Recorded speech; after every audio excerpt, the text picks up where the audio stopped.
तो आज हम स्टार्ट कर रहे हैं क्लास 9th का एक्सरसाइज 1.2 का क्वेश्चन नंबर 3। तो इसके अंदर हमसे कहा गया है कि अंडर रूट 5 को रिप्रेजेंट करना है नंबर लाइन पर। ठीक है, देखो बेटा, ऐसे क्वेश्चन एग्जाम में आते हैं। ठीक है, कि अंडर रूट 3 को, अंडर रूट 5 को, ठीक है, नंबर लाइन पर रिप्रेजेंट करो। ठीक है, तो इसको करने का एक ही तरीका होता है। नंबर अगर नंबर लाइन पर रिप्रेजेंट करने के लिए आए, ठीक है, 5 हो, 3 हो, ठीक है, या कोई और नंबर हो, ठीक है, तो उसको रिप्रेजेंट करने का सिर्फ एक ही तरीका है। ठीक है, तो वो हम जानते हैं बेटा क्या तरीका है। ठीक है, सबसे पहले, ठीक है, हम अंडर रूट 5 को इस तरीके से रिप्रेजेंट करते हैं, ठीक है, कि हम क्या करें, हम यहाँ पर एक लाइन ड्रॉ करें। ठीक है, अज्यूम कर लें। ठीक है, क्या अज्यूम कर लें, अज्यूम अ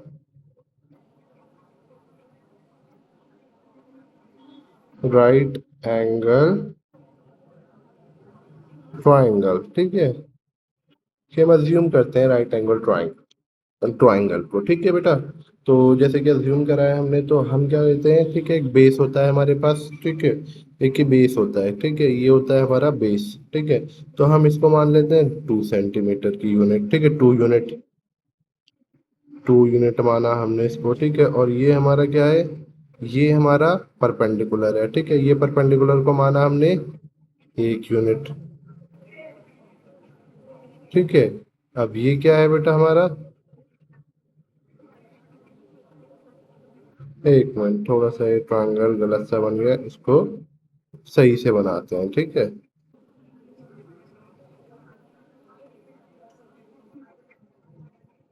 हमारा 2 यूनिट है, ये हमारा 1 यूनिट है, और ये हमारा, ठीक है, अब ये जो है हमारा नहीं पता। ठीक है, ये क्या है, क्या है बेटा, हाइपोटेनस है। ठीक है, मैं परपेंडिकुलर लिख रहा हूँ, हाइपोटेनस है। ठीक है, नहीं पता ये कितना है, हमको यही फाइंड करना है। ठीक है, तो हम फाइंड करते हैं। आप देखो, हाइपोटेनस फाइंड किस तरीके से करा जाता है, हाइपोटेनस फाइंड करा जाता है पाइथागोरस थ्योरम से।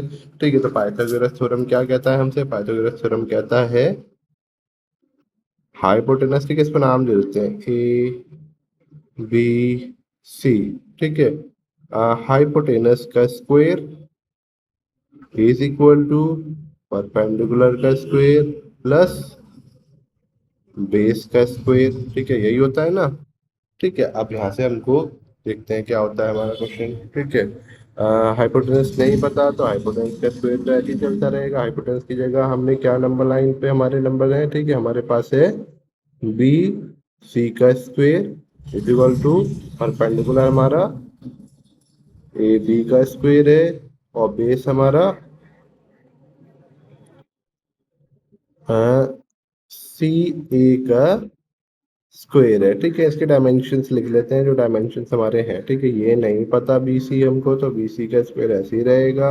AB का स्क्वायर हमको पता है कि 1 का स्क्वायर है, और हमको CA का स्क्वायर पता है, CA का मतलब कि ये 2 का स्क्वायर है। ठीक है, इसको सॉल्व कर लेते हैं बेटा थोड़ा सा। ठीक है, सॉल्व कर लो। ठीक है, 1 का स्क्वायर तो मतलब 1, और 2 का स्क्वायर मतलब कि 4। ठीक है, तो यहाँ पर BC का स्क्वायर इज इक्वल टू 5 आया। ठीक है, अब यहाँ पर देखो, यहाँ पर हमको अंडर रूट में नहीं चाहिए, हमारा जो हाइपोटेनस है हमको स्क्वायर में नहीं चाहिए, तो हम स्क्वायर को उधर शिफ्ट कर देते हैं, तो वो चला जाता है अंडर रूट 5 के अंदर। ठीक है, जैसे कि हमको रिप्रेजेंट करना था, किसको, अंडर रूट 5 को रिप्रेजेंट करना था नंबर लाइन के ऊपर, और हमारा जो परपेंडिकुलर आया है वो कितना है, अंडर रूट 5 है। ठीक है, तो हम क्या करते हैं यहाँ पर, हम यहाँ पर एक नंबर लाइन को ड्रॉ करते हैं। ठीक है, हमने एक नंबर लाइन ड्रॉ करा। ठीक है, पॉजिटिव, ठीक है, क्योंकि जो ये हमारा 0 हो गया, ये हमारा 1 है, ये हमारा 2 है, और यहाँ हमारा 3 है, और यहाँ हमारा 4 है। ठीक है, इसी तरीके से 5। ठीक है, तो इस तरीके से हमने एक पॉजिटिव नंबर लाइन बना ली, क्योंकि हमारे सारे नंबर पॉजिटिव है ना। ठीक है, जो हमारा बेस था वो कहाँ से कहाँ तक का था, यहाँ तक का था हमारा बेस। ठीक है, तो हमारे 2 यूनिट बेस के थे। ठीक है, और 1 यूनिट हमारा किसका था, 1 यूनिट हमारा था परपेंडिकुलर का। ठीक है, तो 2 यूनिट ये हो गए। ठीक है, और 1 यूनिट ये हो गया, और ये हमारा था बेटा पर जो हमने अंडर रूट 5 रिप्रेजेंट करा था ना, वो हमारा ये था, ठीक है, जो हाइपोटेनस हमने निकाला, ठीक है। तो यहाँ पर हमको रिप्रेजेंट करने के लिए क्या चाहिए, यहाँ पे हमको चाहिए बेटा एक कंपस, ठीक है। और कंपस, हम कंपस को 1 सेंटीमीटर का वेट करेंगे, चौड़ा करेंगे 1 सेंटीमीटर। यहाँ से यहाँ पर कंपास की निप रखेंगे और यहाँ पर अपनी पेंसिल रखेंगे, ठीक है। और यहाँ से हम एक आर्क बनाएंगे इस तरीके से, ठीक है।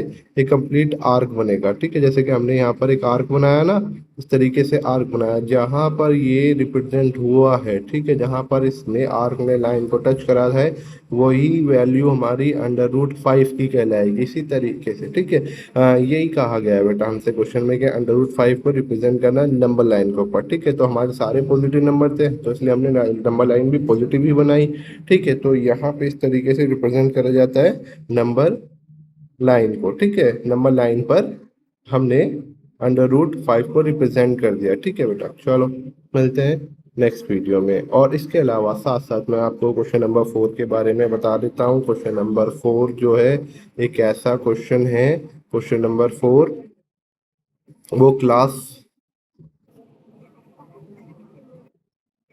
एक्टिविटी है, ठीक है। तो वो क्वेश्चन एग्जाम में कभी नहीं आता है, ठीक है, इसलिए हम उस क्वेश्चन को नहीं करेंगे, ठीक है। तो जब क्वेश्चन आता ही नहीं, कॉन्ट्राडिक्ट वाला क्वेश्चन है, कभी एग्जाम में आया ही नहीं और ना ही वो कभी आएगा आइंदा, ठीक है, इसलिए हम उस क्वेश्चन को करते ही नहीं है, ठीक है। तो तुम्हारे स्कूल के टीचर्स ने भी उस क्वेश्चन को स्किप करा दिया होगा और हम भी उस क्वेश्चन को स्किप कर देते हैं बेटा। यहाँ पर हमारी एक्सरसाइज हो जाती है कंप्लीट, ठीक है। मिलते हैं नेक्स्ट एक्सरसाइज जब करेंगे।